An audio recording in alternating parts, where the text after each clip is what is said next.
This book is called World History, and yet we're going to have like 3 or 4 pages on ancient India and 3 or 4 pages on ancient China, which is a very pathetic representation of those cultures. This is an overview course. There's no way you can learn the history of a world in 9 months. So it's very scant, but we're going to look at some of the key things. And the first place we're going to go is to India. And if you turn to page 52, I would like someone to read Setting the Scene for me who has a nice, loud voice. Okay, come up here and read Setting the Scene. In 1922, archaeologists made a startling discovery in northwestern India.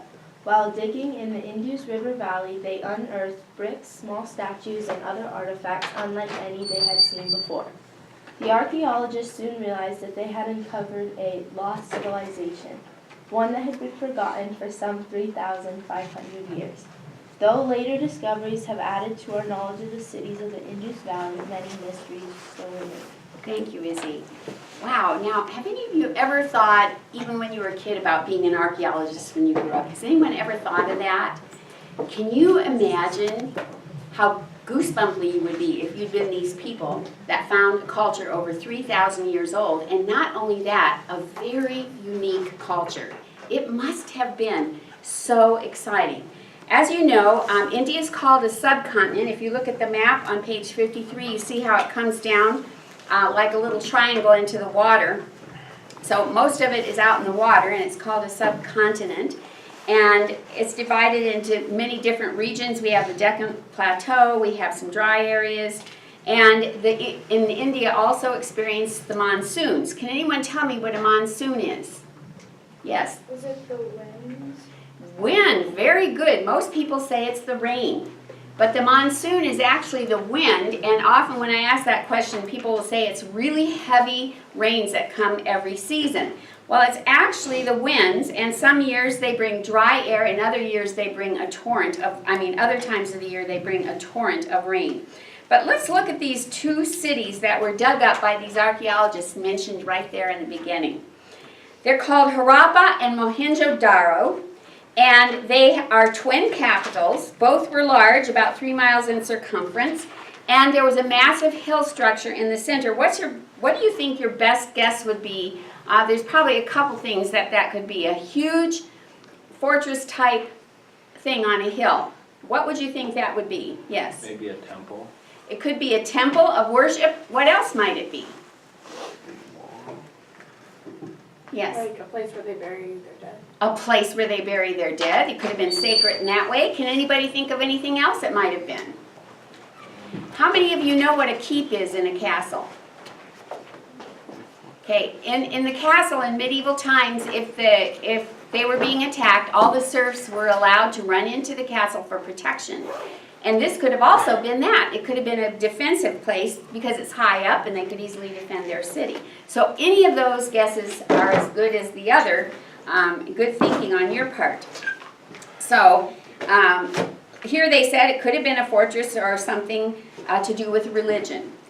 Both cities had huge warehouses to store grain. So this is a little bit sophisticated. But listen to this. These cities were so carefully planned that they were laid out in a grid pattern.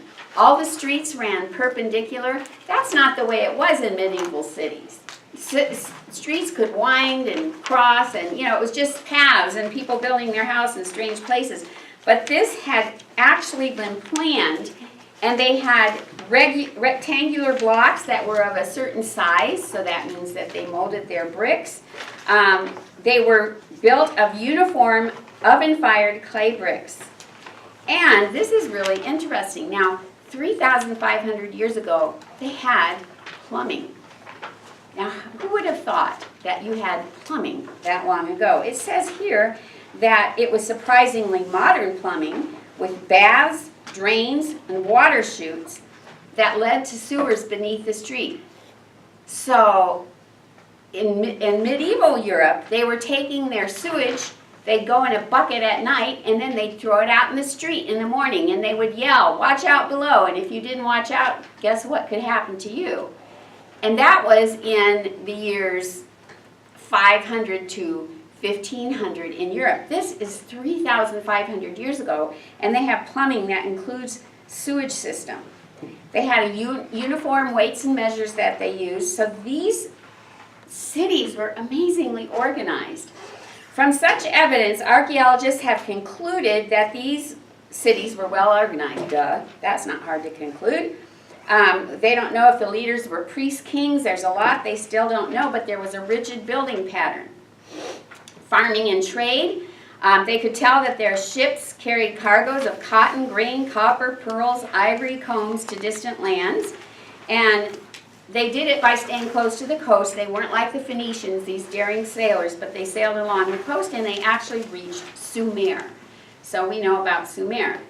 Their religion was polytheistic, and it looks like they had a matriarchal god, a mother god, which means that most likely women had better rights in that culture. That often goes with when they have a mother goddess.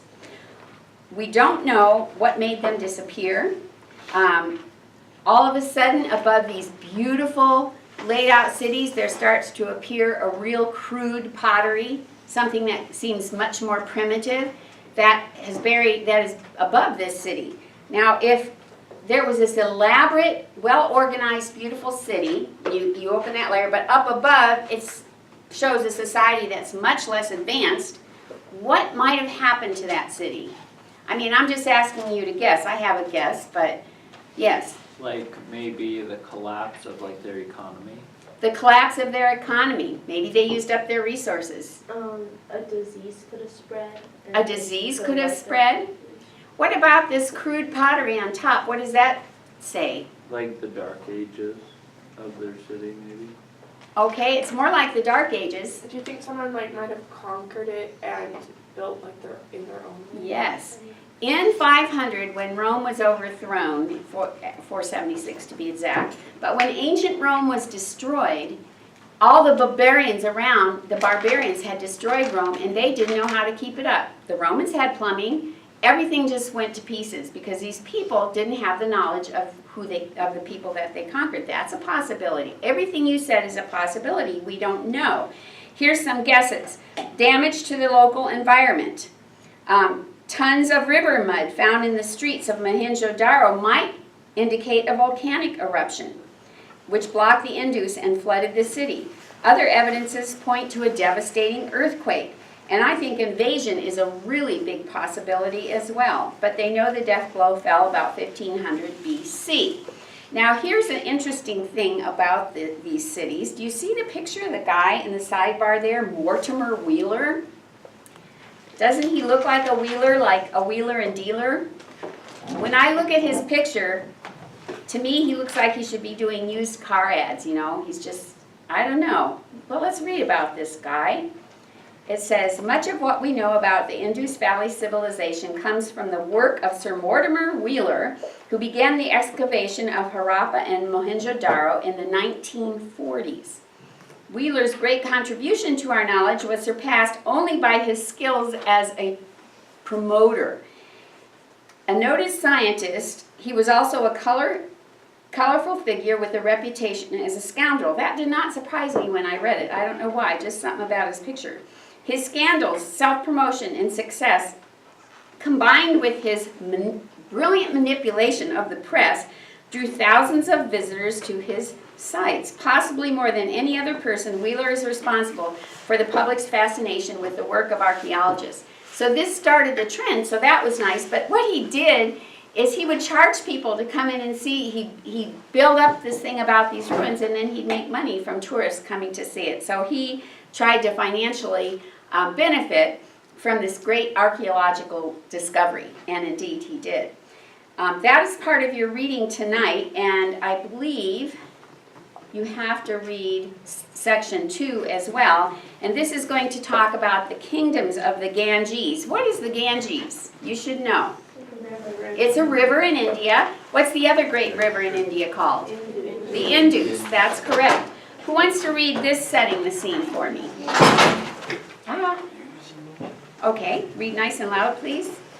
The Iranians Aryans. Aryans were warlike people. Their hymns praised their warriors as brave heroes and successful rulers. In the Septuagint, Good enough. a poet Lauded these warriors. lauded these warriors with these words: Hail to the Lord of thieves! Hail to the destructive ones, armed with spears! Hail to the Lord of plunders! Hail to the archers! To those who stretch the bowstrings and those who take aim. Okay. Oh, go ahead. Over the centuries, the Aryans who destroyed and looted the cities of the Indus Valley became the builders of the new Indian civilization. It rose in the northeast along the Ganges River rather than the northwest along the Indus. Okay, so they mentioned both rivers there, but this society grew next to what river? The Ganges. Now, the song he read is interesting. Hail to the Lord of Thieves, the destroyer, the plunderer. So they valued stealing in this culture, but they settled near the Indus and began a great civilization there. They were Indo-European people who migrated across Europe and Asia, they believed, to seek water and pasture for their animals. They had horses. The early Aryans built no cities and left no statues or stone seals. Most we know about them comes from an ancient Indian holy book called the Vedas. Now you're going to read about this society and what they believed, and you're going to find how the beginnings of the caste system in India were developed, which is a very sad situation. How many of you know about the caste system and how it works? In India. Does anyone know what the lowest caste is called in the Indian caste system? All right, so they're called the untouchables.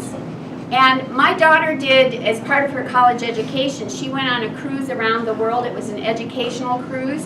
And when she got to India, the students could choose, did they want to stay, in a 4-star hotel or something, or did they want to go out and be in a rougher situation with the real people? And she went and volunteered at an orphanage for children in India, and that was the hardest part of her trip, was going to India. When she came home, and this is an extroverted talkative girl, she wouldn't talk about it for 3 months. She just kept saying, just give me time. She didn't want to talk about it. In this orphanage, there was a little boy whose parents had poured acid onto his eyes to blind him so he could be a beggar. This is not uncommon. They'll break their bones. They'll do all kinds of things to these children and put them on the street to beg. And then what really upset her too is a higher caste person would walk by and kick these people off the sidewalk, just, kick them off, these beggars. And this little boy attached to my daughter and just held on around her all the time. He was always like feeling her face and just hugging her, and he just wrapped around her like a little monkey. And she formed an attachment to this child, and there were other children like that there, and she found that so painful. I mean, doesn't that kind of, to imagine parents doing that to their kids? Oh. So these people are from the untouchables, and the most you can do to touch them is maybe kick them with your boot. Even today, though the caste system is outlawed, you'll still see untouchables. They were only allowed to do jobs like bury the dead or clean sewage. Those were the only jobs they could have. They weren't allowed to advance in society. So if you were born into a family that was untouchables, you stayed one your whole life. There was no moving from caste to caste because they believed you were born where you were supposed to be born. If you believe in reincarnation and that you come back to life in either better or worse depending on how you lived your last life, then the untouchables would have been terrible people in their last life, right? So they deserve it, according to that kind of thinking. Amazing philosophy. If you're really bad, you could be reborn as a cockroach or something, If you're really good, you're going to move up in the caste system. So you'll see the roots of this beginning when they talk about how the Aryan society was set up in the beginning. So I want you to think about that as you're reading. Their religious beliefs, their holy book is the Vedas, so that's like the Aryan Bible, and you'll need to know that. And they believed that some religious thinkers were moving toward the notion of a single spiritual power beyond the many gods of the Vedas called Brahman, which resided in all things. And you'll notice when we study the caste system and the religions of India, that this pervasive God that's in everything is your goal in reincarnation. You finally want to just be dissolved into the universe as best as I can understand. They had mystics in this religion. Farming was a big deal. And at the end, when you read at the end, their epic literature is so valuable to us. You know, we're so lucky when cultures wrote because we have curiosity about them. We have the artifacts that maybe we've dug up from different places, and yet we just don't know in detail what they're like. But when we have literature in stories, it really reveals to us how they think. You can see how that would be. So we're really fortunate that things like this are in writing and that we've been able to interpret this writing. And the poems, and these words are different, so you have to kind of get used to them. Mahabharata is a famous epic, Indian epic. When I do multiple choice, I might say, what was one of the great twin cities? And one of the choices is Mohenjo-Daro, which begins with M-A-H, and the other might be Mahabharata, which is a poem. So you got to get these terms straight in your head as you're reading them. The Mahabharata was about 5 royal brothers, and you're going to read a little bit what that was about. And the other one that I like and that I have read a translation of is Ramayana. And this tells us a lot about how they think. So this is our new section. We're going to do these 2 sections on India and the next 2 on China. Also, I'd like you to read things in the sidebars because there's often interesting information there, like about Mortimer Wheeler. On page 55, there's a primary source of some Indian writing on the sidebar from the Rig Veda, and it's a hymn to the war god Indra. And you can sort of read that, and that definitely gives you an idea of the thinking that they have.